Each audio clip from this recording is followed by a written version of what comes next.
नमस्कार दोस्तों, फिल्मी बातों में आज राज कपूर और देवानंद को लेकर क्यों सुर्खियों में रहीं हॉट जीनत अमान।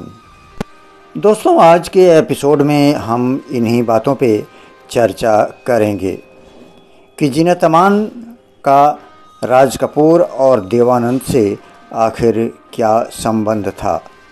वो कौन सी वजह थी जिससे जीनत अमान का नाम राज कपूर और देवानंद के साथ जुड़ा। हम कार्यक्रम को आगे बढ़ाएं उसके पहले आपसे निवेदन कि दोस्तों, अगर आज तक आप लोगों ने हमारा ये चैनल सब्सक्राइब नहीं किया है तो सब्सक्राइब कीजिए, लाइक कीजिए और कमेंट कीजिए। साथ ही ये भी बताइए कि फिल्मी दुनिया से संबंधित किस महान हस्ती के बारे में हमें जानकारी आपको देनी है या किन महान हस्ती के बारे में आप जानकारी प्राप्त करना चाहते हैं। हम उस पर वीडियो बनाने का प्रयास करेंगे। तो चलिए शुरू करते हैं आज का ये एपिसोड। दोस्तों, बॉलीवुड में हॉट एक्ट्रेस के नाम से मशहूर जीनत अमान से आप लोग परिचित होंगे।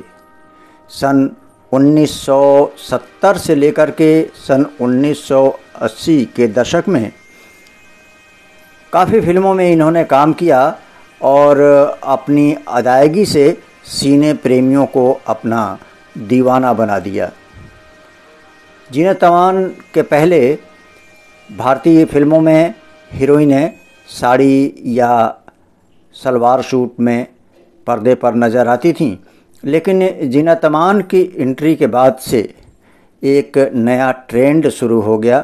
जीनत अमान के आने के बाद से फिल्मों में एक बदलाव आया जिसे आगे चल कर के हीरोइनों ने उसे अपनाया, उसकी नकल किया और उसी के हिसाब से फिल्मों में आचरण करना आरंभ कर दिया।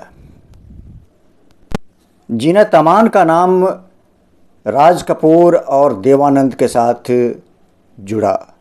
पूरी इंडस्ट्री में ये इन दो नामों को लेकर के चर्चा का विषय बनी रहीं।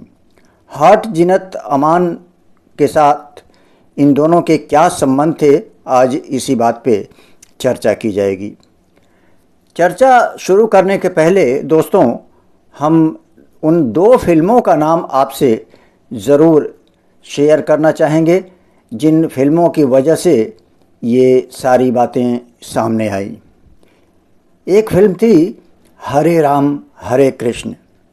देवानंद ने जिसे बनाया था और हरे राम हरे कृष्ण में जीनत अमान ने निहायत खूबसूरत एक रोल किया था जिसे दर्शकों ने खूब पसंद किया था। हरे रामा हरे कृष्णा के रिलीज होने के बाद से जीनत अमान बुलंदी पर पहुंच गई थीं।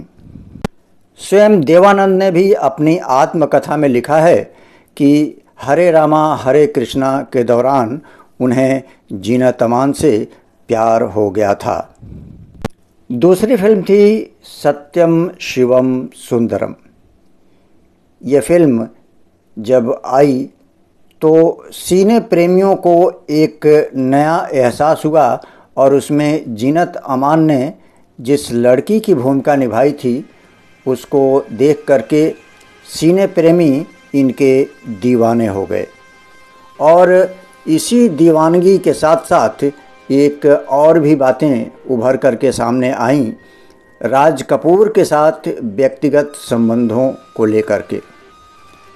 हालांकि देवानंद ने भी अपनी किताब में इस बात का उल्लेख किया है कि हरे रामा हरे कृष्णा के बीच जब ये फिल्म बन रही थी तो उनके प्रेम संबंध थे जीनत अमान से, लेकिन जब वो सत्यम शिवम सुंदरम फिल्म करने गईं तो उस दौरान उनके संबंध राज कपूर से हो गए थे। इस बात का पूरा उल्लेख देवानंद की पुस्तक रोमांसिंग विद लाइफ में मौजूद है। लेकिन इन दोनों चर्चाओं के बीच जीनत अमान ने हमेशा ही इन संबंधों का खंडन किया।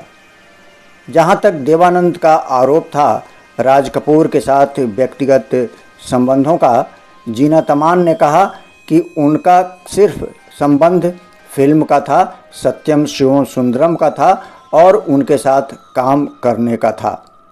एक फिल्म में काम करने के समय जो एक नायिका की भूमिका होती है और या नायिका का जो दायित्व होता है, सिर्फ उन्होंने उसका ही निर्वाह किया है। राज कपूर के साथ उनका कोई व्यक्तिगत संबंध नहीं था। देवानंद जी ने आखिर इन बातों को कैसे अपनी पुस्तक में स्थान दे दिया।